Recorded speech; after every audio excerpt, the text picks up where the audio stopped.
سيدنا ومولانا محمد صلى الله عليه وآله وسلم برضا الله تعالى الفاتحة. أعوذ بالله من الشيطان الرجيم. بسم الله الرحمن الرحيم. الحمد لله رب العالمين الرحمن الرحيم مالك يوم الدين إياك نعبد وإياك نستعين صراط المستقيم صراط الذين أنعمت عليهم غير المغضوب عليهم ولا الضالين. أعوذ بالله من الشيطان الرجيم. بسم الله الرحمن الرحيم. الحمد لله رب العالمين والصلاة والسلام على أشرف الأنبياء والمرسلين وعلى آله وصحبه أجمعين. اللهم صل وسلم على سيدنا وحبيبنا شفيعنا سيدنا مولانا محمد صلى الله عليه وآله وسلم. سبحانك لا علم لنا إلا ما علمتنا إنك أنت العليم الحكيم. اللهم افتح علينا حكمتك وانشر علينا من خزائن رحمتك يا أرحم الراحمين. ربنا زدنا علما وفهما يا كاشف المشكلات اكشف العيوب عن وجود هذه المعاني حتى نطلع على خفيات هذه المسائل واحفظنا من الخطأ والضلال فأنت الموافق كل أمر وأنت علام الغيوب برحمتك يا أرحم الراحمين. وهبنا يا وهاب علما وحكمة بالرزق يا رزاق كلنا مسهلا وبالخير يا فتاح فافتح لنا وبالهدى وبالعلم كلنا يا عليم مفضلا. اللهم علمنا ما جهلنا وذكرنا ما نسينا. اللهم اجعل أعمالنا خالصة لوجهك الكريم. وصلى الله على سيدنا محمد وعلى آله وصحبه وبارك وسلم والحمد لله رب العالمين. أما بعد السلام عليكم ورحمة الله وبركاته. Hadirin hadirat rahimakumullah. Alhamdulillah, segala puji bagi Allah Subhanahu wa taala yang memberikan kepada kita nikmat taufik dapat kita mensyukuri nikmat yang dikurniakan oleh Allah Subhanahu wa taala, yaitu nikmat kesehatan, keafiatan, keselamatan, keamanan. Dan Allah Ta'ala, Allahumma salli ala Muhammad, menghimpunkan kita di dalam majlis ilmu pada pagi ini. Apa yang saya harapkan tuan-tuan, hadirin hadirat, ibu-ibu, bapak-bapak, abang-abang, kakak semua, insyaAllah sehat walafiat, insyaAllah. Sama-sama kita memperbaiki dan memperbetulkan qasad dan niat kita. Pertama sekali ingat semua ini semata-mata daripada kurniaan Allah, taufik daripada Allah. Bukan dengan sebab sihat kita, dan dengan sebab tenaga yang ada dalam tubuh badan kita, tidak. Semata-mata taufik daripada Allah, belas kasih Allah pilih kita yang dapat menggunakan nikmat ini kepada perkara yang Allah redha. Mudah-mudahan Allah memanjangkan, mengekalkan nikmat ini, menambahkan lagi keberkatan, keberkahan di dalam kehidupan kita, insyaAllah. Itu tidak melengahkan waktu sambungan kitab Tauhid kita pada pagi ini. Risalah Tauhid Allah Sallallahu Muhammad, Risalah Al-Misbahul Munir. Risalah Al-Misbahul Munir. Itu surat 69. 68 dan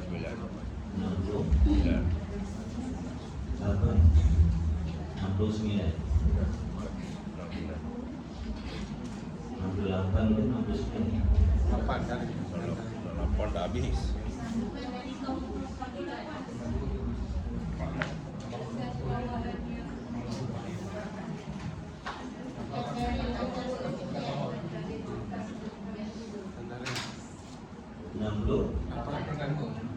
Dan dari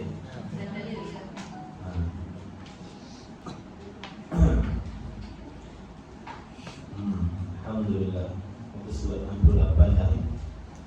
sikit mana ambil dah. Alhamdulillah. Baik. Bismillahirrahmanirrahim. Qala Syekhul Musannif rahimahullahu ta'ala wa nafa'ana wa iyyakum bi ulumihi fid dharain. Amin ya rabbal alamin. Kata Musannif rahimahullahu ta'ala, huraian sifat yang ke-14 dulu takbir. Sifat yang ke-14. Nah, mula membicarakan tentang sifat-sifat maknawiyah. Apa tu sifat maknawiyah? Sifat yang menjaga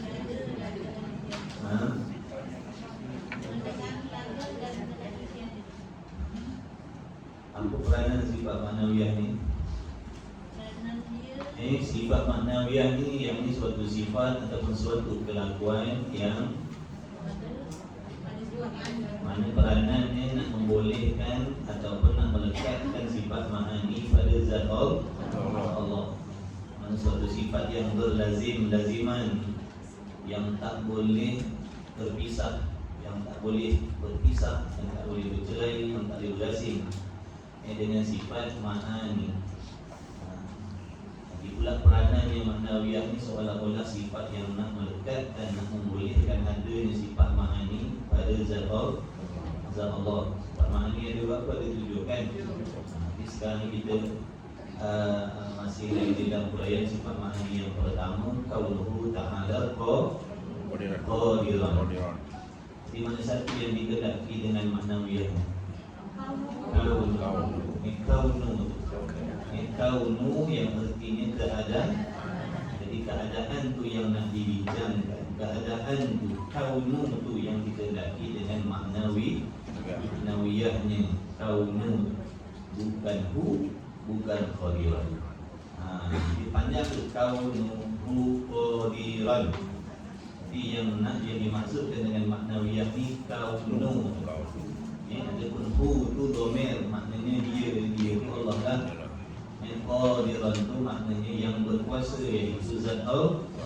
Kita bukan nak bicarakan tentang sifat qudrat, kita bukan nak bicarakan tentang sifat berkuasa, dah sudah. Dalam bab maknanya dulu dah sudah, qudrat dah sudah. Dan kita bukan nak membahaskan tentang zat Allah.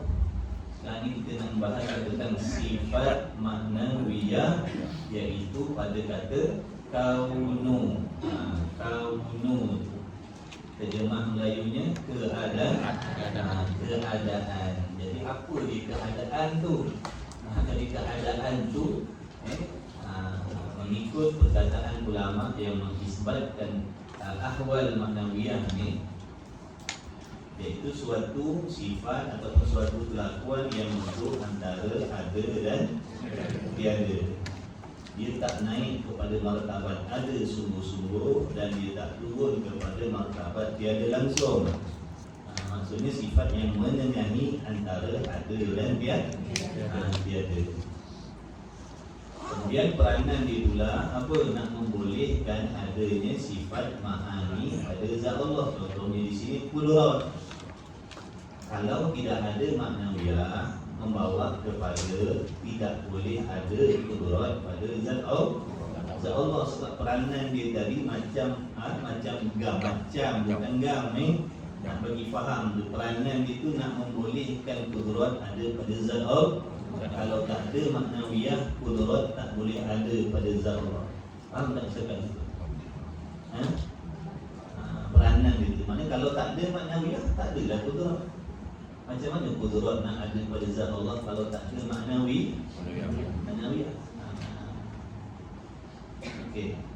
Jadi kalau faham dekat sini, maknawiyah yang sini, maknawiyah yang 6 lagi pun sama lah. Kan kita jumpa perkataan kaunu ada 7 kaunu. Tapi benda ni sama makna, keterangan dia sama.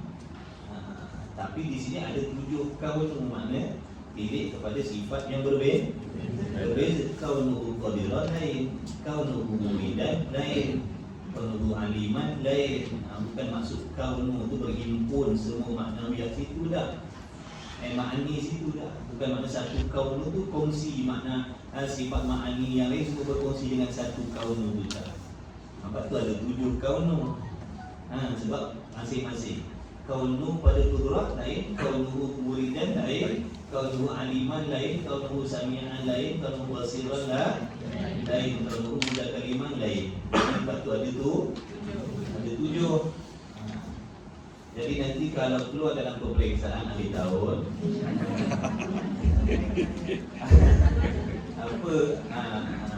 apa itu sifat maknawiyah. Jadi tuan-tuan puan-puan yang dirahmati Allah sekalian, jawab iaitu suatu sifat yang menengahi antara ada dan tiada. Saya dah bagi tahu itu alasannya kenapa tak boleh cakap ada dan kenapa tak boleh cakap tiada. Dah bagi tahu begitu kan? Kan ke takkan? Kan ke takkan? Dah bagi tahu kan? Cuma faham dan tidak, ingat dan tidak. Jadi dah bagi tahu itu. Jadi Allahumma salli ala Muhammad. Kemudian peranan dia apa? Peranan dia nak membolehkan adanya sifat ma'ani pada zat Allah. Kalau tidak ada maknawiyah, tidak ada dalam ma'ani. Jadi di situ nampak macam ada 7 kemudian. Jadi seolah-olah maknawiyah, ma'ani nak ada, syaratnya mesti kena ada maknawiyah dulu pada zat Allah, kemudian baru datang ma'ani dah. Hakikatnya semua sifat Allah tu qadim lagi azali, semua sedia ada. Daripada sifat nafsiyah, sarriyah, ma'ani, maknawiyah, semua sedia ada, iaitu tidak ada permulaan bagi adanya pada zat Allah. Semua sifat Allah qadim lagi azali, sedia. Tak ada satu pun sifat Allah yang baharu.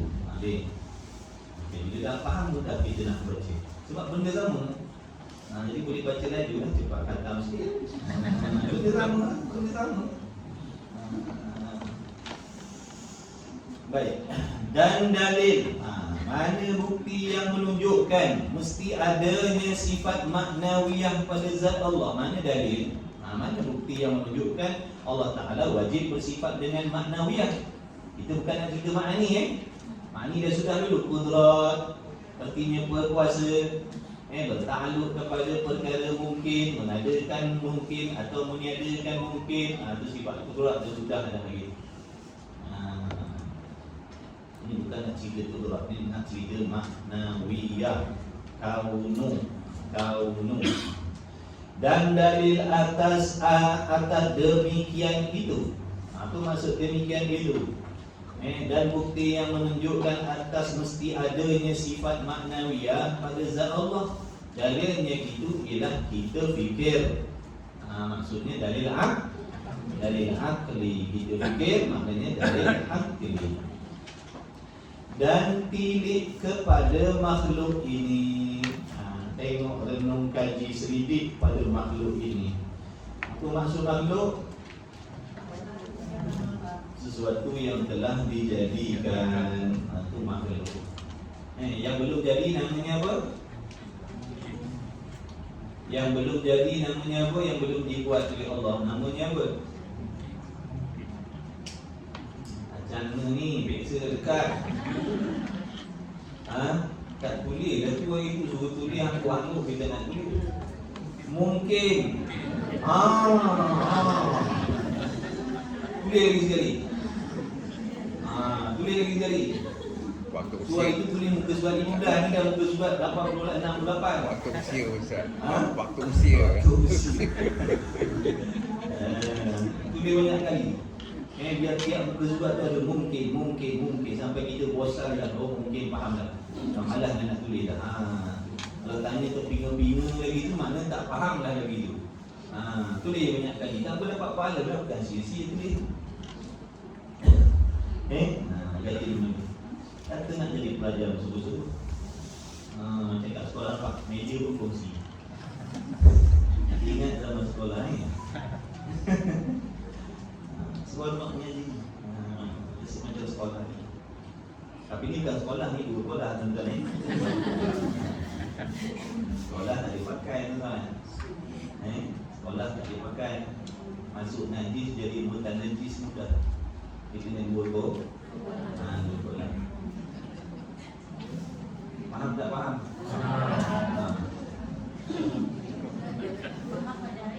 Ada orang cakap saya dah belajar dah agama dulu. Mana sekolah dulu? Sekolah tak pakai. Maknanya bahaya. Jangan memadu belajar sekolah, belajar agama dekat sekolah. Sebab belajar agama dekat sekolah ni ibaratnya macam air kurang 2 kolam. Air kurang 2 kolam, kalau masuk najis, berubah tak berubah, baru warna rasa jadi mutanan, makna dia tak kebal. Tapi kalau 2 kolam, air cicak masuk dengan mak-mak dia sekali, sekali tak mengubah, baru warna rasa tetap suci lagi memuji. Jadi kena 2 kolam. Maknanya kena cari ilmu walaupun dulu dekat sekolah dah belajar, kena top ni belajar. Sebab kat sekolah dulu banyak sukatan, macam-macam sukat sini, sukat sana. Macam-macam sukat. Mana cukup, mana boleh. Ini agama ilmu nak pakai banyak, mana boleh sukat-sukat. Kena belajar sebanyak mungkin sebab nak pakai dalam ibadat. Waktu walaupun dulu kat sekolah kita dah pernah belajar agama, makna jangan rasa memada yang rasa cukup. Sebab itu asas sangat, dasar sangat, asas sangat-sangat. Jadi kena dulu kolam. Baik. Jadi dalil betul. Dan dalil atas demikian itu ialah kita fikir dan tilik kepada makhluk ini jikalau tidak sabit. Apa maksud sabit di sini? Sungguh. Tulis. Jikalau tidak sabit makna jikalau tidak sungguh. Kerana itu dah ada sifat yang bangsa ada sifat yang bangsa sungguh. Tiap-tiap benda ada mesti, tiap-tiap benda sungguh belum tentu ada. Sifat putih ada ke tidak? Tidak. Sifat putih ada ke tidak? Ada ke tidak? Sungguh ke tidak sifat putih? Tidak sungguh. Sungguh. Putih itu sifat yang ada dan sungguh. Nipis ada ke tidak? Sungguh ke tidak? Sungguh. Ada buat latihan? Alhamdulillah. Dan dalil atas bagaimana tadi? Okey. Dan jikalau tidak sabit, maknanya jikalau tidak sungguh keadaan yang melekatkan sifat qudrat di zat Allah Ta'ala, maksudnya sekiranya tidak ada sifat maknawiyah ni yang nak membolehkan, yang nak melekatkan kudrat pada zat Allah Ta'ala, itu maksud dia. Kalaulah tidak ada keadaan tu maknawiyah kan tu. Jangan lupa tu, keadaan tu maknawiyah, terjemah pada kau no. Jangan lupa. Jangan lupa.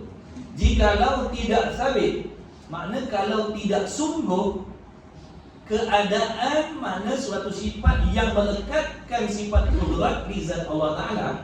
Jawabnya, nescaya tidak ada sifat kudrat yakni pada zat Allah. Nescaya tidak ada lah kudrat pada zat Allah kalau tidak ada keadaan yang melekatkan dia. Maknawiyah tadi.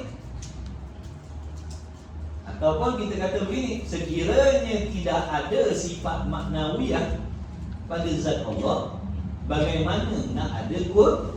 Sebab kita dah faham tadi peranan maknawiyah nak melekatkan kudrat pada zat Allah. Nak membolehkan nak membolehkan adanya kudrat pada zat Allah. Maka kalau tidak ada maknawiyah, tidak ada keadaan tu tadi yang melekatkan kudrat, bagaimana nak ada kudrat? Jawabnya apa? Nescaya tidak ada dah sifat kudrat pada zat Allah. Tak ada dah sifat kudrat pada Allah. Kudrat maksudnya apa? Berkuasa kalau tak ada, namanya apa? Lemah. Betul? Nescaya tidak ada sifat kudrat pada zat Allah. Kemudian apa jadi? Dan jika tidak ada pada Allah Ta'ala sifat kudrat, jawabnya apa pula? Nescaya adalah ia Allah bersifat lemah. Betul ke tidak? Betul lah, fikir lagu tu. Fikir lagu tu betul. Lemah Allah tu tak betul lah. Mana akal kita fikir macam tu. Ini namanya dalil akli. Akal kita fikir. Kalau tak ada maknawiyah, tidak ada lah kudrat. Bila tak ada kudrat, maknanya Tuhan bersifat lemah. Mana fikir macam tu betul lah tu. Betul lah cara fikir tu. Tapi keadaan Allah Ta'ala tu lemah tu apa? Mustahil. Barulah dapat jawapan mustahil tadi. Dan saya adalah Allah lemah. Dan jika ia Allah Ta'ala bersifat lemah, jawabnya apa? Nescaya tidak menjadi, tidak mencipta ia Allah akan makhluk ini. Kalau Allah dah tak bersifat kudrat, kalau Allah dah bersifat lemah, bagaimana nak menjadikan makhluk? Tak adalah makhluk. Betul ke? Betul ke tak ada makhluk? Makna akal kita tak boleh terima nak mengatakan makhluk ini dia ada. Sebab mata kita sendiri dah menyaksikan adanya makhluk. Dan iaitu tiada menjadi ia Allah akan makhluk ini. Iaitu tu jaga iaitu dulu. Dan iaitu tiada menjadi ia Allah akan makhluk ni. Batil, salah. Allah tak jadikan makhluk tu salah. Kenapa? Kerana makhluk ini sudah ada.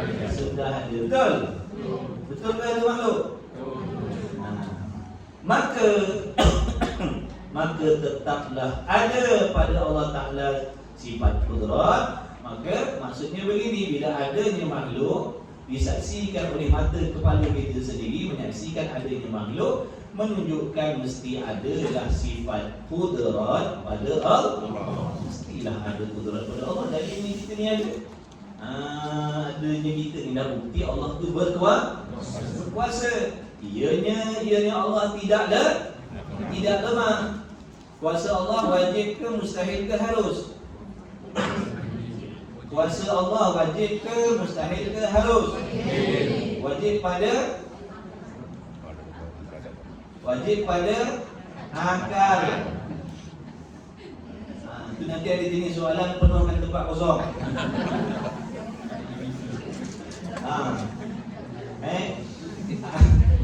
Kuasa Allah tu wajib ke mustahil ke harus?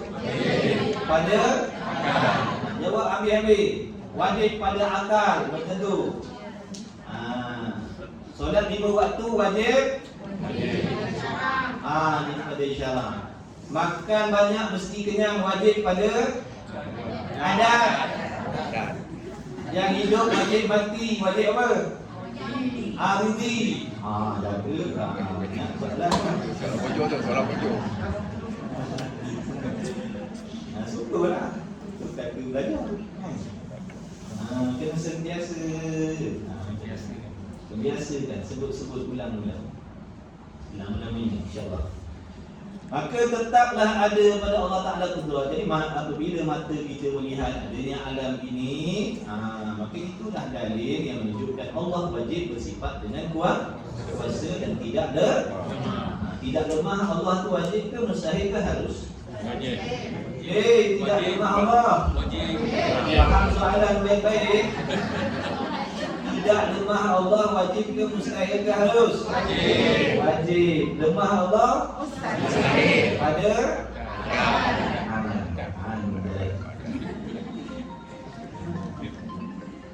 Baik. Kerana makhluk ini sudah ada, maka tetaplah ada pada Allah Ta'ala sifat kudrat. Maksudnya kuasa, ianya Allah tidak lemah. Kalau begitu, sabitlah, maka sungguhlah pada nafsul amri, maksudnya sungguhlah pada hakikat pekerjaan, sungguhlah pada hati kita, keadaan yang melekat ia keadaan akan sifat kudrat di zat Allah. Maksud keadaan itu maknawi, maknawiyah. Di keadaan itu di kat bawah tu maknawiyah. Tapi kita tak perasan lagi keadaan tu terjemah daripada kalmu tu lah. Tengok kita apa Cina bertulis berconteng-conteng, baru kata mengaji. ni kitab berisi macam berubah kilang. Tak dicatat apa-apa. Rajin catat. Rajin catat. Saya tengok budak-budak kat pondok tu, subhanallah. Penuh kitab tulis. Atas bawah kiri ke kanan, celah-celah tu semua duk tulis. Ngaji macam tu. Takut lupa. Baik. Wallahu a'lam. Tidak lah. Balik awal dah ni. Belum lagi Belum. Huraian yang ke-15. Jadi faham tak tadi? Belum masuk sifat ke-15 ni, kita ulang balik secara ringkas. Sifat yang ke-14, sifat maknawiyah. Apa maksud maknawiyah? Suatu sifat yang mana peranannya nak membolehkan atau melekatkan sifat-sifat ma'ani pada zat Allah. Lepas tu kalau ditanya sifat maknawiyah tu dirinya ada ke tiada? Jawabnya suatu sifat yang duduk antara ada dan tiada. Faham situ? Fahamlah yang dekat sini. Sama je benda ni. Tak percaya tengok sekarang sekejap lagi. Huraian sifat yang ke-15, kaunuhu muridan. Apa arti kaunuhu muridan? Arti terjemah Melayunya keadaan Allah Ta'ala yang mengkehendaki. Muridan tu makna mengkehendaki, makna menentukan. Iradat. Iradat apa maksud iradat? Apa arti iradat? Sifat apa? Kehendak. Apa peranan sifat iradat? Apa peranan sifat iradat? Apa peranan? Kebil.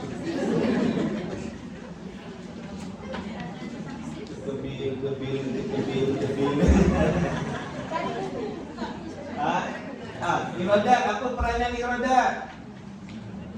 Cepat. Menentukan apa? Menentukan perkara harus sahaja. Menentukan perkara mungkin. Mungkin mutaqabilah. Mana perkara yang harus yang berlawan-lawanan. Itu peranan iradat. Ingat tu. Kudrat peranan dia apa? Menjadikan, mengadakan, membuat. Itu peranan kudrat. Membuat makhluk, membuat mungkin. Kudrat tidak bertakluk kepada perkara wajib dan mustahil. Begitulah juga dengan iradat. Ingat, iradat juga dia tidak bertakluk kepada perkara wajib dan mustahil. Yang wajib tu ada bukan dikarenakan oleh Allah tentukan. Yang mustahil tu tiada bukan dengan sebab Tuhan tidak kehendak. Faham tu? Jadi adanya Allah bukan sebab Allah kehendak. Kuasanya Allah bukan dengan sebab Allah kehendak. Kerana kuasa, pendengar, pelihat, penutur dan segala sifat kesempurnaan Allah tu hukumnya wajib. Maksudnya perkara yang mesti ada sedia kala lagi, bukan ditentukan oleh Allah. Yang nak ditentukan oleh Allah ni perkara yang boleh jadi ada dan boleh jadi tiada. Ini yang nak ditentukan oleh iradat. Nampak tak? Iradat ni nak menentukan sesuatu yang diri benda tu boleh terima ada dan boleh terima tiada. Ini yang nak ditentukan oleh iradat. Kalau kita kata Allah yang menentukan sifat kudrat pada diri dia, menunjukkan sifat kudrat ni kalau Allah tak kehendak maknanya boleh tiada. Jangan faham tau. Ya tu faham. Faham lah tu Alhamdulillah. Menentukan ni makna benda yang dalam dua keadaan, dua kemungkinan. Ada ataupun tidak, boleh ada dan boleh tiada.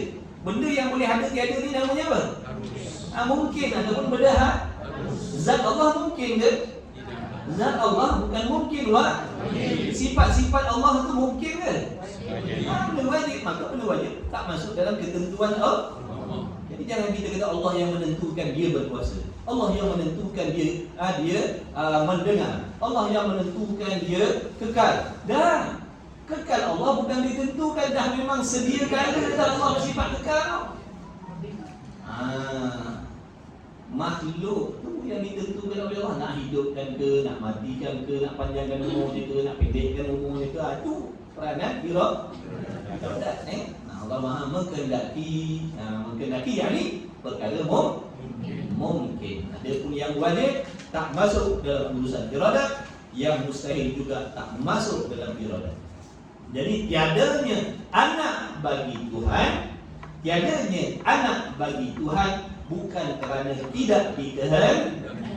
Dah memang diri anak Tuhan itu mustahil, perkara yang tak boleh terima ada selama-lamanya. Macam orang manusia, orang tu tak ada anak, baru kita boleh jawab dia tak ada zuriat kerana Tuhan tak kehendaki. Sebab anak itu benda mungkin. Anak Tuhan bukan mungkin, faham? Anak Tuhan bukan mungkin, anak Tuhan mustahil. Anak kita mungkin. Itulah ngaji tauhid tu, faham benda tu. Kalau semata-mata baca Quran, terjemah, jumpalah benda. Tak jumpa Jadi bila tuan-tuan dah belajar ni, bila jumpa ayat macam tu, contoh Allah Ta'ala menghendaki sesuatu, faham dah tu. Sebab dah belajar, maksud sesuatu ni perkara mungkin. Tapi kalau tak belajar, faham juga Allah Ta'ala menghendaki sesuatu, semua. Guna belajar, lebih faham Quran tu, lebih nak memahamkan erti atau maksud Quran tu. Baik. Kaunuhu muridan, artinya keadaan Allah Ta'ala yang mengkehendaki, yakni menentukan mungkin. Nak mengadakan atau nak meniadakan, nak menghidupkan, nak mematikan, nak memberi sihat ke, nak memberi sakit ke, ikutlah mungkin. Benda harus. Tapi ingat, Allah Ta'ala mengkehendaki bukan bermaksud Allah berkehendak macam kita. Kita mengkehendaki, kita menentukan sesuatu itu kerana ada gharat, ada tujuan, nak mengambil manfaat. Allah Ta'ala menentukan bukan maksud Allah menentukan nak menjadikan alam, menjadikan kita ini bukan bermaksud Allah nak menumpang manfaat. Kerana dia istighna, dia terkaya, tak berhajat kepada sesuatu. Allah tak berhajat kepada sesuatu yang diperbuat dan tidak berhajat kepada sesuatu yang dihukumkan. Allah Ta'ala menghukumkan yang wajib, yang sunat, yang makruh, yang haram, bukan bermaksud Allah ada nak mengambil faedah situ tak. Faedah untuk kita, bukan faedah untuk Allah.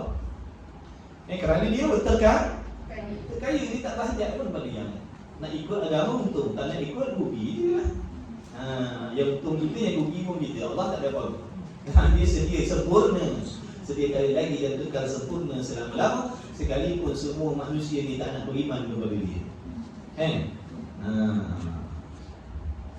Semua orang tak nak pakai Islam, semua orang tak nak pedulikan Islam, tak jadi masalah pada Allah. Yang masalahnya kita nanti akan jumpa dengan masalah yang takkan selesai selama-lamanya dalam neraka Allah. Kalau tak nak agama. Baik. Wajib pada syarak pula atas tiap-tiap mukallaf mengetahui serta mengaku. Wajib mengetahui, makna wajib belajar. Kerana tak belajar, adatnya tak tahu. Allah kuasa tak memberi kita ilmu tanpa usaha belajar? Kuasa. Cuma pada hukum adat, hukum asbab, nak tahu kena dah usaha belajar. Tapi ingat, Allah Ta'ala tak berhajat kepada usaha kita untuk memberi ilmu. Jaga-jaga, ada orang beriktikad adat dijadikan iktikad. Dia kata begini, pada hukum adat, hukum kebiasaan, nak pandai, nak kaya, kena belajar tinggi-tinggi. Tu pada adat, kata dia, kebiasaan begitu. Lepas tu kita tanya lagi, baik, betul dah setakat tu, betul dah. Kemudian kita kata boleh je Allah nak bagi pandai, nak bagi kaya raya tanpa belajar ilmu, boleh? Allah Ta'ala Maha Kuasa. Dia kata tak boleh. Ini bahaya. Sebab dia menjadikan hukum adat itu sebagai i'tiqad. Akalnya tak boleh terima kalau tidak ada adat, tidak ada usaha dan ikhtiar tadi. Dia tak boleh percaya benda yang menyalahi adat. Dia tak boleh terima perkara yang menyalahi adat. Maksudnya tadi Allah bagi kekayaan, bagi bijak pandai tanpa belajar, tanpa usaha, dia tak boleh terima. Dia kata Allah boleh bagi kaya, bagi bijak dengan syarat mesti kena belajar. Dia letak syarat pula pada Allah. Padahal Allah tak berhajat pun pada syarat itu. Jadi tu itu di antara i'tiqad yang salah. Jadi sekali betul, tapi peringkat kedua tadi salah. Sebab apa? Salah pada mana? Salah pada pihak dia tak boleh menerima menyalahi adat tadi. Maksudnya dia tak boleh terima pandai dengan tak belajar. Dia tak boleh terima jadi kaya dengan tak usaha. Dia tak boleh terima benda. Cuma yang kata kaya dengan usaha, pandai dengan usaha tadi tu orang bagi adat, hukum kebiasaannya begitu. Tetapi akal kita boleh terima. Nak pandai, nak kaya-gaya tanpa usaha, tanpa belajar, Allah kuasa menjadikan, betul? Tapi yang ni dia tak boleh terima. Sebab dia dah jadikan adat dari sebagai i'tiqad dia. Sehingga dibuat syarat pula. Allah boleh bagi kaya dengan syarat mesti kena usaha. Kalau tak usaha, Allah tak boleh bagi kaya. Pula salah situ. Jadi Allah dah berhajat kepada usaha hamba untuk memberi. Allah nak bagi sesuatu. Golongan ni fasik, tapi ada kala dia boleh jadi kafir. Hati-hati. Bila dia jadi kafir? Apabila dia mengingkari perkara yang menyalahi adat yang berlaku di sisi para nabi dan para rasul yang dipanggil mukjizat. Sebab dia jenis macam tadi. Nak keluar air mesti kena ada batang paip. Tak ada batang paip tak boleh keluar air. Jadi bila dia dengar cerita yang berlaku di sisi Nabi kita Muhammad SAW, keluar air yang suci, yang murni daripada celah-celah jari Nabi SAW, dia kata Allah tak boleh terima. Sebab apa dia tak boleh terima? Sebab dia dah menjadikan adat tadi. Mesti kena ada batang paip baru boleh keluar air. Kalau tak ada, Allah tak boleh nak jadikan benda macam tu. Nampak tak?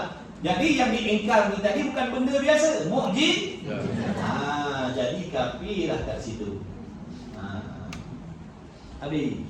Kemudian katanya Musa ni, penting tuan belajar tauhid ni. Ya. Lalu kita cakap, kalau tak belajar orang nak pandai.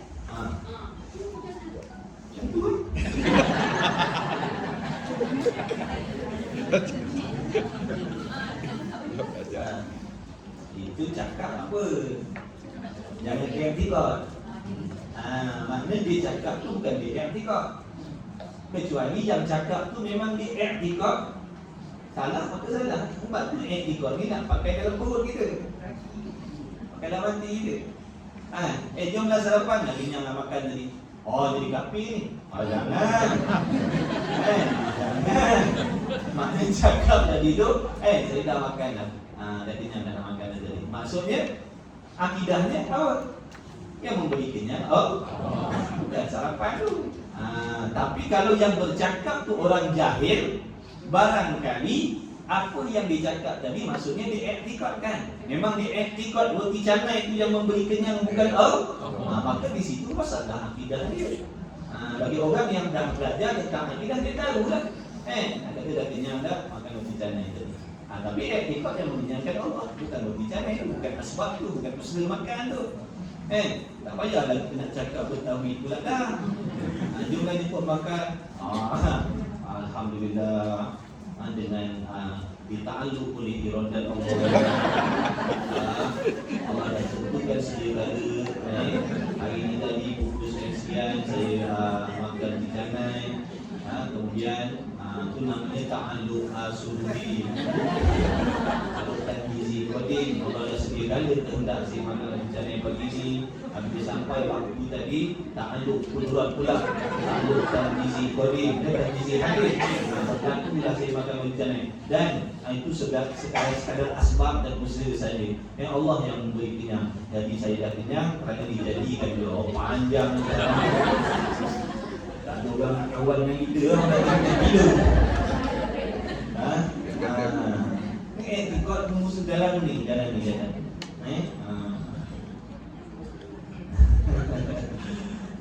Kenapa pun etikot? Etikot ni benda dalam hati. Inilah benda yang nak kena ada dalam hati sekalipun mulutnya cakap begitu.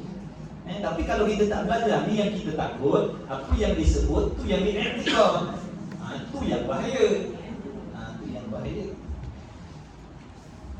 Baik, wajib pada seorang belajar kita perkara mengetahui serta mengaku dalam hatinya dengan tentu sungguh keadaan. Ingat tu, bila sebut keadaan apa tu? Sifat maknawiyah. Keadaan tu terjemah bagi kau. Kaunu maknanya keadaan ataupun adalah ataupun keadaan. Ada kitab terjemah keadaan, ada kitab terjemah adalah Allah yang menghendaki. Ataupun di sini keadaan Allah yang menghendaki. Itu terjemah maknawiyah. Dengan tentu sungguh keadaan Allah Ta'ala yang menghendaki dan tentu tidak keadaannya nyanyi Allah yang tergagah, lalai, lupa, inat dan tabiat. Ini nak sebut lawan bagi iradat. Lawan bagi iradat, kita tengok balik sifat iradat, tengok balik sifat iradat. Iradat mana berkehendak, lawannya dia apa lawan tu? Lupa, lalai tu. Terpaksa, itu semua lalai. Itu semua lawan bagi iradat. Itu semua namanya tidak mengkehendaki. Tak menghendaki. Itu semuanya lawan bagi mengkehendaki. Lalai dipanggil tidak mengkehendaki. Lupa, tidak mengkehendaki. Terpaksa, tidak mengkehendaki. Berlakunya sesuatu dengan tabiat, tidak mengkehendaki. Terjadinya sesuatu dikarenakan daripada sesuatu kerana pun tak masuk dalam kehendak. Tengok balik iradat. Dan keadaan itu, jaga. Dan keadaan itu mana sifat maknawi. Dan keadaan itu suatu sifat yang melekat, ia akan sifat iradat di zat Allah Ta'ala. Sama tak macam keterangan sebelum ni? Sama ke tak sama? Sama lah. Nak bagi tahu peranan iradat tu nak membolehkan, melekat tu makna membolehkan. Contoh jangan bayangkan gam pula. Ini sepi ibaratkan nak terangkan macam mana. Jadi sebutlah cakap macam tu. Terpaksa cakap macam tu nak bagi faham. Bukan suruh i'tiqad iradat ni sifat maknawiyah ni macam gam kan. Lepas tu jangan tidur. Nanti kalau faham kod lain. Dan keadaan itu suatu sifat yang melekat ia. Mana nak ceritakan peranan ni, peranan iradat, peranan maknawiyah ni ibaratnya macam pelekat, macam gam. Nak membolehkan sifat iradat ada di zat Allah. Sekarang ni iradat lah, sebelum ni kode. Sebab sekarang ni kaunuhu murid, kaunuhu qadiran dah sudah. Ini muridan pula. Bila sebut muridan kembali kepada iradat. Iradat maksud berkehendak. Muridan makna yang mengkehendaki. Yang mengkehendaki muridan.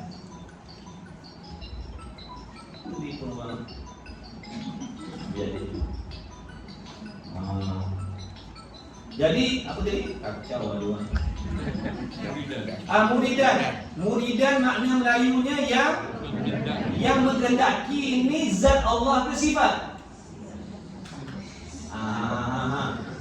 Yang mengkehendaki zat ke sifat?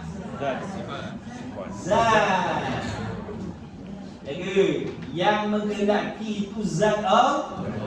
Mengkehendaki atau berkehendak tu baru sifat. Berkehendak baru sifat. Yang mengkehendaki adalah zat Allah yang bersifat dengan iradat.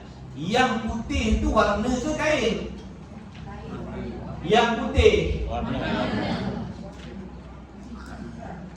Yang putih warna ke kain?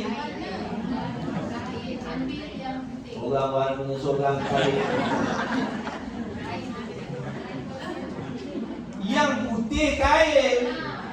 Putih si tengok mana ni. Sudah dekat tangan belakang ni.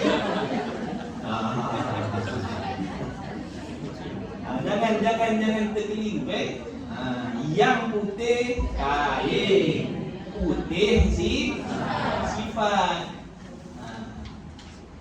Sedap tu sifat tak? Sedap. Yang sedap kuih ke sifat? Tahu pula kuih.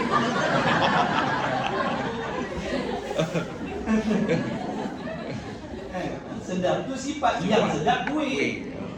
Yang putih kain. Putih si sifat. Yang menghendaki zat Allah. Berkehendak si sifat. Yang berkuasa zat Allah. Berkuasa si sifat. So nak mengaji tauhid pening balik. Okey. Jangan pening-pening belajar seronok-seronok sudah. Baik, jadi keadaan tu yang menghendaki dalam hati ini dengan tentu sungguh keadaan Allah Ta'ala yang menghendaki dan tentu tidak keadaan dirinya Allah yang tergagah, lalai, lupa, ingat dan tabiat. Dan keadaan itu suatu sifat yang melekat, ia akan sifat iradat di zat Allah Ta'ala. Dan ianya apa tu? Dan ianya apa? Ianya keadaan tu. Dan ianya keadaan ataupun ianya maknawi. Dan ianya maknawiyah ataupun keadaan kalau terjemah Melayunya. Dan ianya keadaan itu satu kelakuan di antara ada dan tiada. Ini bukan ada betul dan bukan tak ada langsung. Satu keadaan, satu kelakuan yang duduk antara ada dan tiada.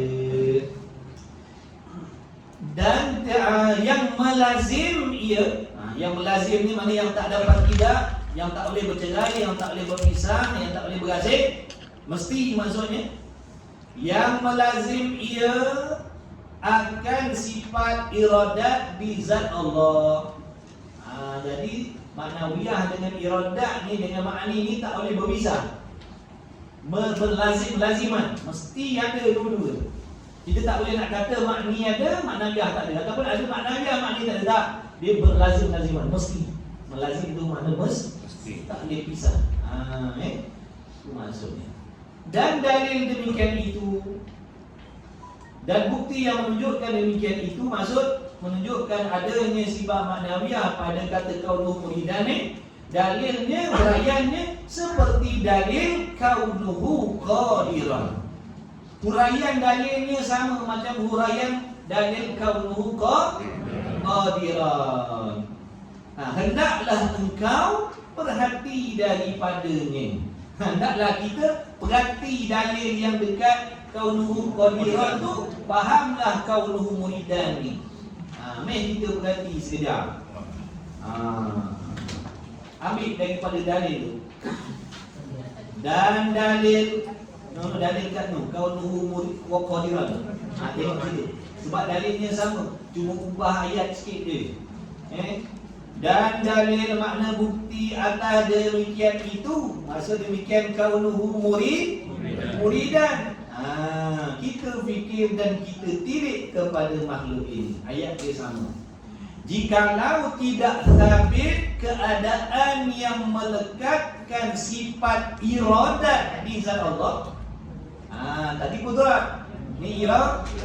Ubah.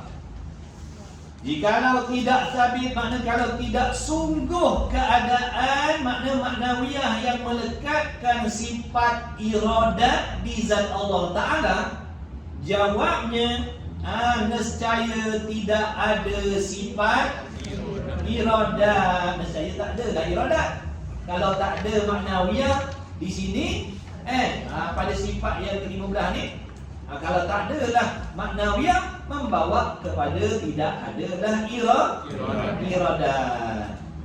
Dan jika tidak ada pada Allah apa? Dan jika tidak ada pada Allah Iradat jawabnya nescaya adalah ia Allah bukan lemah, tidak mengkehendaki kan iradat ni. Jangan pula lemah tadi lawan bagi kudrat. Dapat kata dapat ni.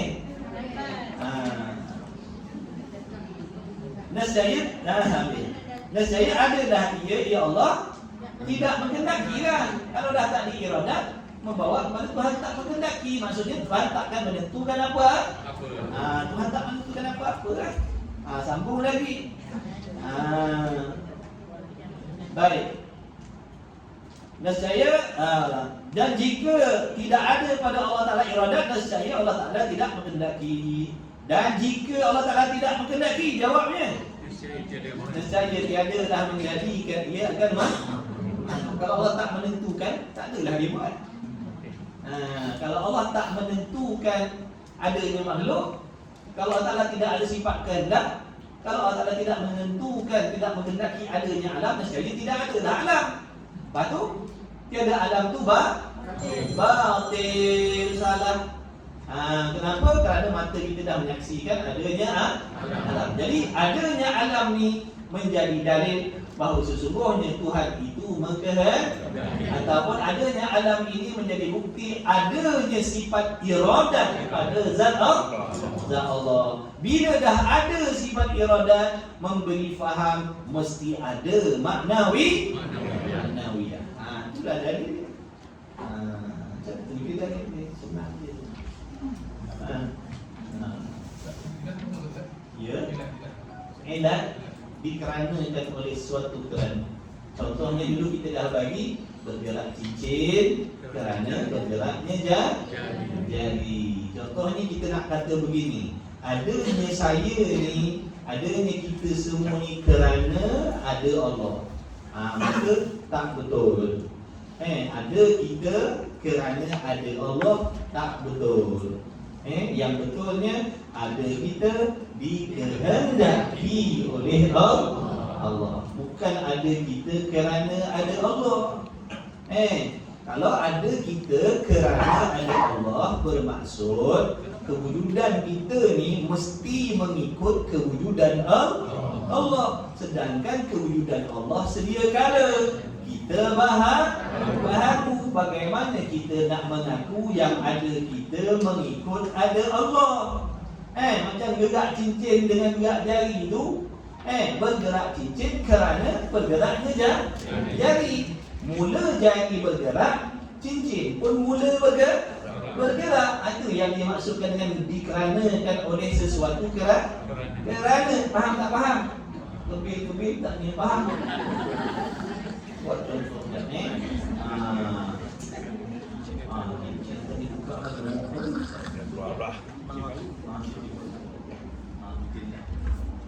Ni cincin. Tu tuan-tuan tengok cincin. Bergerak cincin Kerana jari. kerana bergerak jari. Bila tuan-tuan tengok ni di antara apa sebab cincin ni bergerak? Kerana bergerak jari. Bila jari ni bergerak, cincin ikut ke cincin dia sampai kemudian? Sama kan? Ini dia maksudkan. Bila mula jari bergerak, cincin pun mula bergerak. Maksudnya, kalau ada kita kerana ada Allah, maksudnya dah tentulah ada kita mengikut ada Allah. Bila ada Allah? Sedia kala. Bila ada kita? Baru. Macam mana kita nak kata ada kita kerana ada Allah? Faham tak ni? Kalau ada kita kerana ada Allah, maksudnya mesti sama. Sebab contohnya tadi bergerak cincin kerana bergerak jari, kan sama. Mana ada jari sampai dulu cincin kemudian, ataupun cincin jalan dulu jari kemudian. Tuan-tuan datang tadi naik kereta kan? Kereta sampai dulu ke? Ingat kereta sampai dulu kita kemudian sampai, ataupun kita sampai dulu kereta baru sampai kemudian. Sama kan? Maksud serentak. Jadi kalau kita nak kata adanya kita kerana ada Allah, maksudnya mesti sama. Padahal ada kita baharu. Bagaimana kita nak mengaku ada kita kerana ada Allah? Sebab tu yang betulnya ada kita dikehendaki.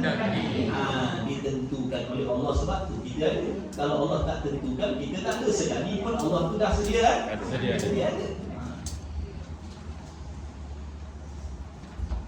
Dan keadaan itu suatu sifat yang lengkap yang dia akan sifat yang lengkap. Habis dah tadi. Tidak lengkap berarti ada boleh tidak tadi.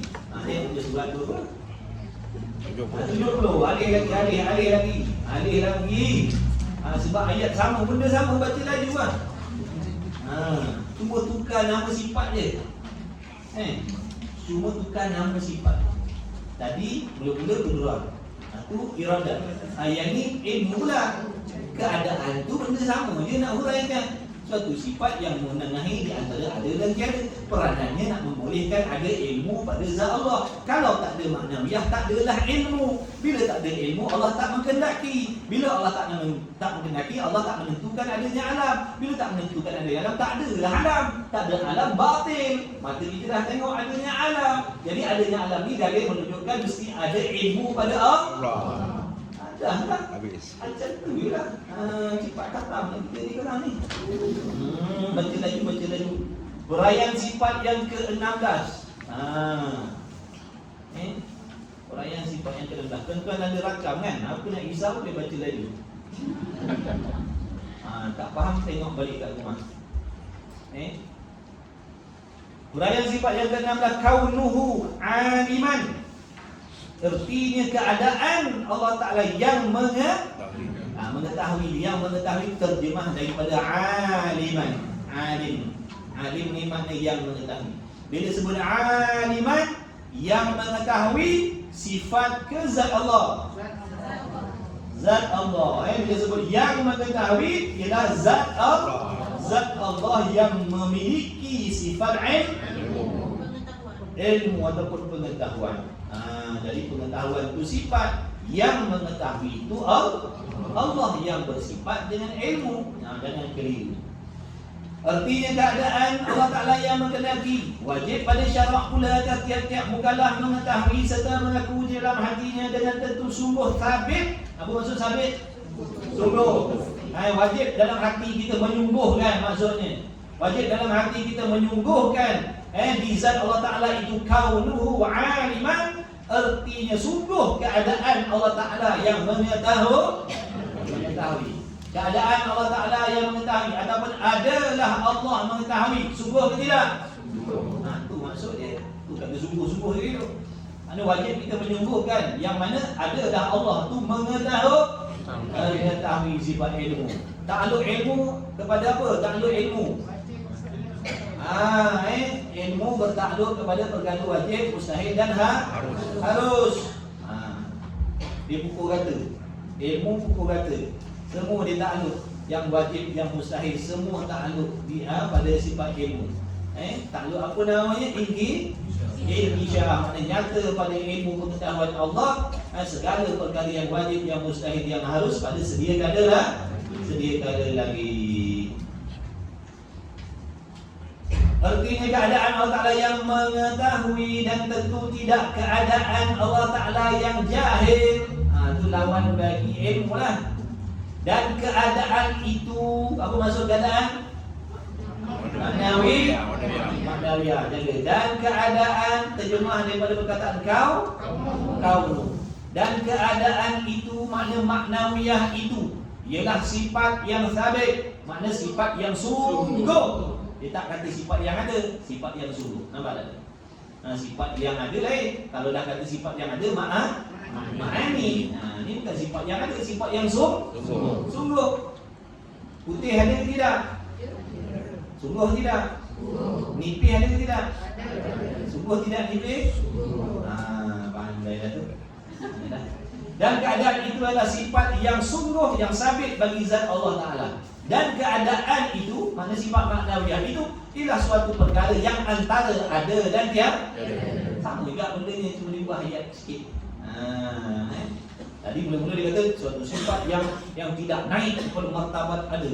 dan tidak turun kepada martabat dia. Mula-mula dunia. Ni dibuat sikit dah. Satu kelakuan yang apa dia cakap? Yang antara ada dan antara dia dia sama, dia ubah ayat sikit. Tak nak bosan. Kalau ayat sama je bosan. Ubah ayat sikit. Dan keadaan itulah satu perkara yang antara ada dan tiada, yang melazim dan melekat ia akan ilmu yang tak boleh berpisah maksudnya daripada sifat ilmu di zat Allah Ta'ala. Dan dalil atas yang demikian itu, mana bukti yang menunjukkan mesti adanya maknawiyah pada zat Allah, pada sifat yang ke-16 ni, kaunuhu aliman ni, dalilnya mana? Seperti dalil kaunuhu qadiran. Kiaslah. Apa maksud kias? Padankan, suaikan. Suaikanlah dalilnya pada kaunuhu aliman ini. Boleh tak suaikan? Boleh? Boleh tak apa? Tak payahlah saya suaikan. Tuan-tuan dah boleh suaikan, suaikanlah sendiri. Macam tadi lah, sama juga dalil ni. Makna sekiranya tidak sungguh keadaan yang melekatkan sifat apa ni, ilmu pada Allah, nescaya membawa kepada tidak adalah ilmu. Tak adalah ilmu. Lepas tu kalau Tuhan tak ada ilmu, maknanya jahil. Kalau Tuhan tu jahil, dah tentulah Allah tu tidak akan menentu. Sebab akal kita fikir nak menentukan sesuatu mestilah kena ada ilmu. Jadi kalau Allah tak ada ilmu, Allah jahil, bagaimana Allah nak menentukan tentang adanya makhluk? Dia pun tak ada ilmu tentang makhluk, bagaimana dia nak menentukan ada makhluk? Lepas tu kalau dah Tuhan tak menentukan ada makhluk, boleh ke ada makhluk? Tak adalah makhluk, tak ada makhluk, betul ke tidak? Batil, sebab kita dah tengok ada makhluk. Jadi adanya makhluk ni menjadi bukti menunjukkan mesti ada sifat ilmu pada Allah. Dan menunjukkan mesti ada maknawiyah pada Allah. Sebab kalau tak ada maknawiyah, tak ada ilmu. Ilmu macam tu.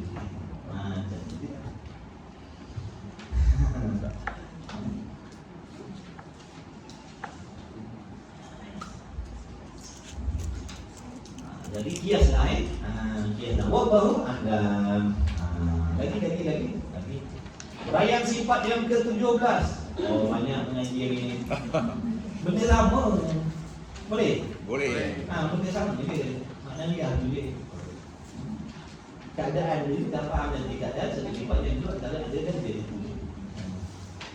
Uraian sifat yang ke-17, kaunuhu hayyan, artinya keadaan Allah Ta'ala yang hidup.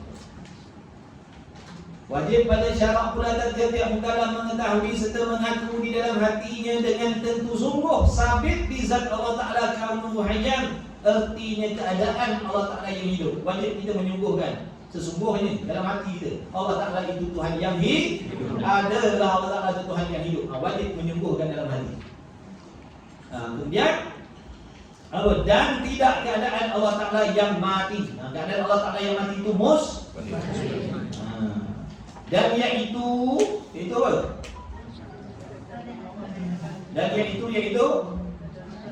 keadaan ataupun dan iaitu sifat maknawi. Tulis. Dan iaitu keadaan ataupun sifat maknawiyah itu suatu sifat yang antara ada dan tiada, yang sedia di zat Allah Ta'ala. Maksudnya maknawiyah ni bukan bahan itu sedia ada pada Allah. Sedia pada zat Allah, sedia ada dah Allah itu bersifat dengan maknawiyah yang melazim dan melekat ia akan hayyan di zat Allah. Dengan maksud kalau tak ada maknawiyah ni membawa kepada tidak adanya hayat. Maknanya tak adalah sifat hidup. Bila tak ada sifat hidup maknanya mati Allah tu mustahil. Kerana kalau Allah mati tak adalah alam. Tak ada alam ni batil. Mata kita dah menyaksikan adanya alam, menunjukkan Tuhan tu mestilah wajiblah bersifat hidup. Bila kita tahu Allah Ta'ala tu bersifat hidup, dengan sendiri kita tahu dan yakin mesti ada maknawi, mesti ada maknawiyah. Sebab maknawiyah tu berlazim dengan makna. Dan dalil atas yang demikian itu seperti dalil-dalil yang tersebut. Dia pun dah malas nak bagi. Sama je. Dalilnya macam dalil yang tersebut. Paling pandai lah maksudnya. Maknanya musannif ni dia bersangka baik dengan kita. Dia kata kalau 3 kali mesti kita faham. Jadi tak payahlah nak tulis banyak kali ayat sama nanti kan lama-lama pelajar ni bosan. Jadi dia pun jaga dalil-dalilnya seperti yang tersebut. Tersebut mana? Berapa kali dah dia bagi contoh tu. Yang tersebut tu daripada kaum Nuh dia tak. Tengok balik situ. Takkan dia nak sebut banyak kali. Kan? Dia sangka baik yang gitu. Sebab dia tahu yang datang belajar, yang mengajar, yang belajar, yang mendengar ni semua orang bijak-bijak. Sungguh Nabi kata, Nabi bersabda, orang yang bijak, orang yang berakal, orang yang waras, orang yang cerdik di sisi Allah, di sisi agama adalah orang yang menggunakan akalnya untuk memahami hukum hakam Allah. Ni orang bijak. Sekalipun tak pandai baca surat khabar. Faham? Sekalipun dia tak pandai baca surat khabar, tapi bila dia gunakan akal nak kenal Tuhan, nak kenal hukum hakam Allah untuk nak diguna pakai dalam ibadat, untuk membuat persiapan akhirat, Nabi kata, Allah kata dia orang bijak, orang cerdik. Sekalipun tak pandai membaca. Tapi kalau setakat pandai membaca, pandai mengira, sikitnya tebal, tak tahu pula tebal mari sikit pelajaran atas dunia ni, tapi tak guna akal untuk faham hukum hakam Allah, tak gunakan akal nak mengenal Allah, dia orang tak cerdik. Di sisi Allah, Allah kata dia bukan bijak. Rasul kata dia bukan bijak. Dia hanya bijak pada pandangan manusia, pada pandangan Allah dia tak bijak. Orang bijak mana? Digunakan akal kenal Allah, fahamkan hukum hakam Allah, cari jalan macam mana nak buat persiapan akhirat, macam mana nanti nak senang dalam kubur, macam mana nanti nak senang waktu bangkit daripada kubur, macam mana nanti nak memberatkan timbangan mizan, macam mana nanti nak selamat dalam perjalanan sirat atau meniti jalan sirat. Digunakan akal cari jalan, macam mana usaha nak jadi baik ni. Ini orang bijak, orang cerdik ni. Siapa kata Rasul? Kalau dah Rasul kata benar adalah siapa berani nafi kan? Apa berani nafi? Lebih-lebih lagi pula dia dalam pandai ilmu atas dunia ni. Serba-serbi ilmu pandai. Cakap orang putih bergabuk, berasap, mengira bukan main tadi. Congak-congak dia dapat jawapan. Lepas tu guna pula akal kenal Allah, kenal hukum hakam. Ni 2 kali bijaklah dia. Untunglah. Kemudian wallahu a'lam. Satu lagi sembah tak? Huraian yang alang-alang tu sampai ke 11. Alang-alang sampai ke bulan depan kita dah tak jumpa Bulan depan, bukan minggu depan. Bulan depan kita dah tak jumpa. Betul? Betul tak betul? Dengar cerita lah, tak silap. Nanti Ustaz Nizam nak ambil kelas. Kali dia cuti panjang dia jadi sebulan tu nak turun tuan-tuan yang 1 hari 10 kitab. Siap. Bawa view. Sini dalam.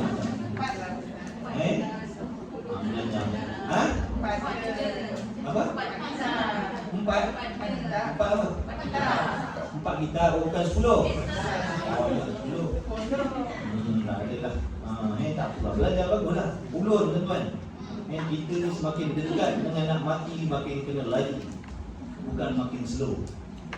Pernah satu hari kawan saya, dia jumpalah seorang guru ni. Dia kata, Ustaz, saya ni lah umur dah macam ni Ustaz, susu-susu belajar. Apa susu? Dia pun tu belajar. Salah lagi. Dia kata umur dah macam ni dah umur dah banyak ni, belajar sikit-sikit dah susu dah. Apa susu? Makin nak mati makin kena laju. Kita nak mati ni jalan hidup, nak pergi akhirat ni ibarat macam berlumba. Bila nak sampai garis penamat kena ulas lagi laju. Macam MotoGP tu. Ulas lagi boleh. Sebab dah nak sampai penamat. Dan kalau dah nak sampai penamat kita belum minyak, habis dah lama potong. Faham tak ni? Waktu makin dah dekat, makin pulut maksudnya. Bukan makin dekat, makin berehat. Orang faham nafsu kata macam tu lah, ada dua ni. Buat lebih kurang dah. Nampak nafsu ni berminat. Waktu kita dia tak boleh juga. Kena tipu. buku-bukunya salah. Pada pandangan orang yang ada ilmu, orang yang kenal akhirat tu apa, faham perjalanan akhirat ni macam mana, lagi dekat nak mati lagi kena pulun, lagi kena pulas throttle, bukan makin drop gear, bukan. Makin kena lagi, makin kena bersungguh mengaji. Macam tu. Ni kata Ustaz, kita dah umur macam ni dah ada perlahan lah. Apa perlahan? Kita pernah salah. Punya salah. Nampak tak tu? Bila kita tak ada ilmu, kita ingat yang kita cakap tu tapi bila jumpa orang yang ada ilmu, punya salah. Kita cakap. Jadi jangan kena pudul kata dia. Sebab nak mati ibaratnya macam ni, kena nak sampai garisan penamat. Bila nak sampai garisan penamat, kena pulun lagi, kena pulas lagi throttle tu. Kasih habis-habis laju dah. Jangan makin slow minyak. Slow minyak kan orang lain potong kita. Huraian yang ke-18, kaunuhu sami'an. Artinya keadaan Allah Ta'ala, kita katakan sifat 20. Yang 20 lah, bukan katakan kitab Ini 18. Kan 20 tu sebelah tu je tu. Baca lagi. Benda sama.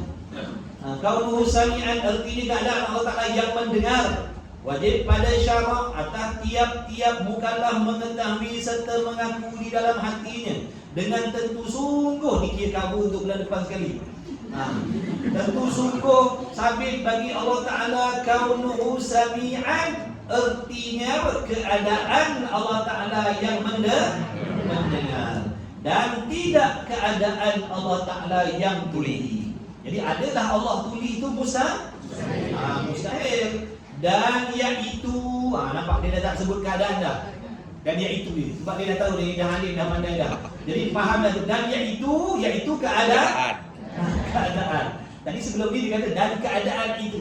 Dan keadaan itu. Ni dia tak sebut dan keadaan dah. Dia kata dan iaitu. Maksud iaitu tu keadaan ataupun maknawi. Maknawiyah, suatu sifat yang antara ada dan tiada, yang melazim dan melekat ia, yang laziman yang tak berpisah, yang tak berasing akan sifat sama. Mana sifat sama tu sifat ma'aniyah di zat Allah Ta'ala. Lagi pula yang sedia, ia maksud sifat maknawiyah tu keadaan tadi sedia, bukan sifat yang baru. Dan dalil atas yang demikian itu, seperti yang telah tersebut di huraian di atas. Jangan tengok belakang, tengok belakang. Kamu dulu tengok atas mana ada belakang. Itu surat belakang. Wallahu a'lam. Huraian sifat yang ke-19, kaunuhu basiran, artinya keadaan Allah Ta'ala yang melihat. Wajib pada syarak pula atas tiap-tiap mukallaf mengetahui serta mengaku di dalam hatinya tentu sungguh di zat Allah Ta'ala kaunuhu basiran. Maksud sungguh-sungguh Allah Ta'ala itu bersifat dengan apa? Yang melihat. Sungguh-sungguh adalah Allah Ta'ala itu Tuhan yang melihat, yang maha melihat. Artinya keadaan Allah Ta'ala yang melihat. Yang tidak keadaan Allah Ta'ala yang buta. Yang tidak keadaan Allah Ta'ala buta. Jadi keadaan Allah buta itu mustahil. Dan iaitu apa? Keadaan ataupun sifat maknawi. Dan iaitu keadaan ataupun sifat maknawiyah, sifat yang antara ada dan tiada, yang melazim dan melekat. Apa maksud melazim melekat? Maksud yang tak boleh berpisah. Yang tak boleh berpisah akan sifat basar, sifat perlihat. Basar maksud sifat perlihat di zat Allah Ta'ala. Dan dalil bukti atas demikian itu seperti dalil-dalil yang tersebut. Maksudnya akal kita fikir, kalau tidak ada maknawiyah, tak adalah sifat basar. Mana tak adalah sifat perlihat. Bila tak ada sifat perlihat, maknanya Tuhan buta. Situ pun dah mustahil lah. Habis wallahu a'lam. Lagi. Nanti minggu lepas kita tak datang. Oh ya ke? Ada lagi. Minggu lepas kita tak datang. Okay, ni kabul lah.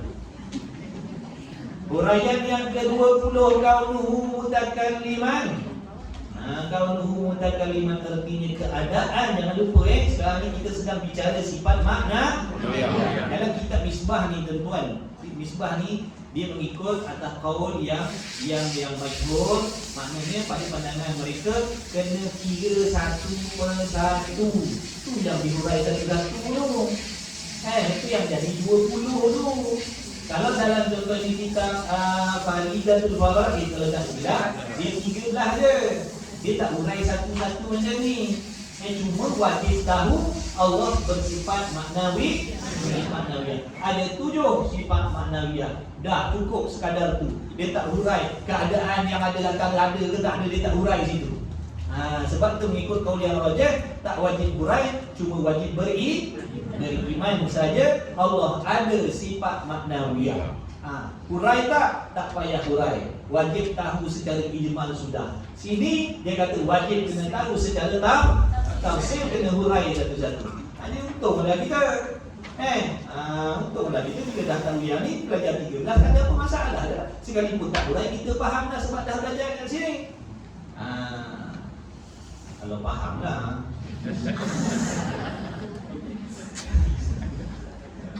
Kemudian nak drop dia nak sudah dah. Slow. Turun dia 3. Huraian sifat yang ke-20. 20 dah. Kaunuhu mutakalliman, artinya keadaan Allah Ta'ala yang berkata-kata. Terjemah mutakalliman tu. Ada pun sifat kalam itu dah hurai. Kalam nafsani, kalam ismi, kalam masdari, kalam lafzi. Tengok balik. Wajib pada syara'at tiap-tiap mukallaf mengetahui serta mengaku di dalam hatinya dengan tentu sungguh sabit di Allah Ta'ala, sabit di zat Allah Ta'ala, keadaan yang berkata-kata. Itu kita dah mulai dalam sifat kalam. Dan tentu tidak keadaan yang bisu. Keadaan yang bisu itu mustahil bagi Allah. Dan iaitu maknawiyah ataupun iaitu keadaan adalah sifat yang antara ada dan yang antara tiada. Jadi keadaan itu adalah satu sifat yang menengahi antara ada dan tiada, yang sedia, mana tidak ada permulaan di zat Allah Ta'ala, yang melazim dan melekat ia. Faham dah maksud melazim melekat ni? Mana tak boleh berpisah. Tak boleh berpisah. Ia akan sifat kalam pada zat Allah Ta'ala. Dan dalil atas yang demikian itu seperti dalil-dalil yang tersebut, maksudnya akal kita berfikir kalau seandainya tidak ada sifat maknawiyah ataupun keadaan dari itu membawa kepada tidak adanya sifat penutur pada zat Allah. Bila tak ada sifat penutur menunjukkan Allah bisu. Bisu itu sifat yang membawa kepada kekurangan pada Allah. Apabila ada kekurangan pada Allah, sudah tentulah membawa kepada Tuhan berkehendak kepada yang lain untuk menyempurnakan kekurangan dia. Situ dah menafikan istighnah Allah dah menafikan sifat ketuhanan dah. Mustahil. Jadi kesimpulan dia tuan-tuan maupun hadirin hadirat rahimahullah, semuanya kita tengok dalilnya alam ini.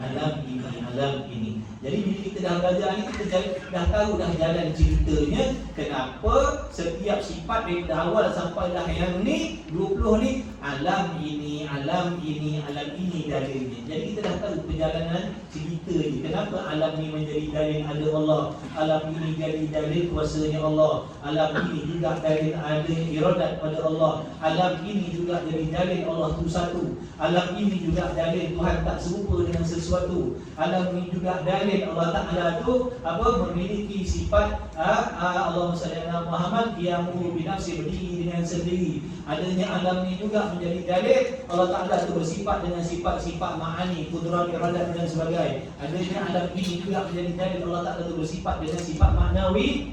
Semuanya alam ini. Jadi sebab itulah orang yang mata hatinya terang dengan melihat alam ini, hatinya akan sentiasa mengingat kepada Allah. Sebab alam ini dalil yang menunjukkan tentang sifat-sifat kesempurnaan Allah. Sebut dalam kitab penawar bagi hati, Contohnya faedah Allah Ta'ala menjadikan mata kita. Di antaranya faedah dunia, nak memudahkan urusan kita atas dunia. Di antara lain kita boleh mengambil faedah akhirat dengan menggunakan mata. Dengan makna kita, apa yang kita lihat, apa yang kita pandang ni, kita jadikan sebagai dalil dan bukti tentang kewujudan Tuhan yang memiliki segala sifat kesempurnaan. Jadi apa yang kita lihat, semua itu sebenarnya nak menolong mengingatkan hati kita kepada Allah.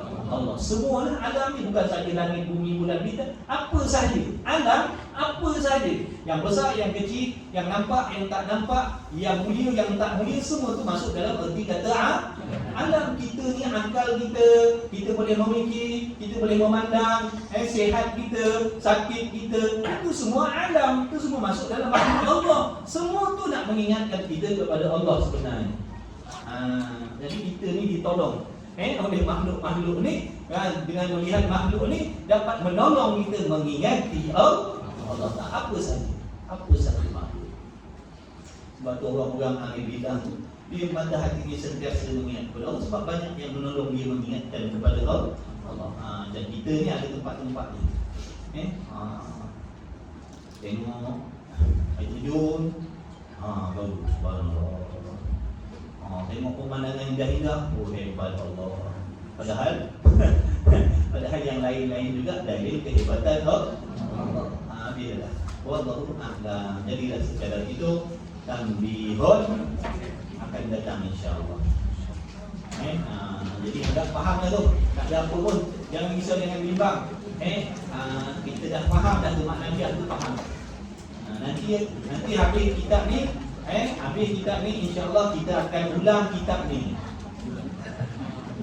Ingat, habis kitab ni kita akan gantikan dengan kitab ni juga. Tak ada ganti kitab lain. Baca lagi sekali insya-Allah. Mudah-mudahan dah sebagai usaha ikhtiar kita ni, faham tak faham tu serahkan kepada Allah. Dengan itu dah sekali itu saya minta permohonan banyak-banyak, ambil masa tuan banyak. Jadi mudah-mudahan yang berkat menjadi ilmu kita pada malam ni, pada hari ni, pada pagi ni, dan biasa kuliah malam ni. Rasulullah Muhammad semua yang hadir yang mengikuti kami, moga-moga semuanya diampunkan dosa-dosa kita. Ya Allah Ta'ala, mak ayah kita, nenek moyang kita, anak-anak kita, bukan kita, kawan-kawan kita, sahabat kita, tenaga-tenaga kita, semuanya tak terkecuali mendapat keampunan, rahmat, redha, petunjuk, hidayah daripada Allah Subhanahu Wa Ta'ala.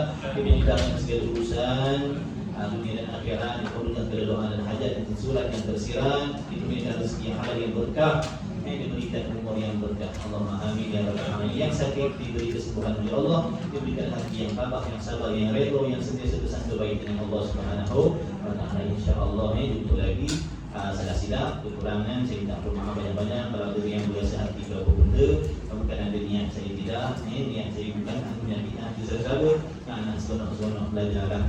Mudah-mudahan kita tak bosan dalam kelas ini insya-Allah.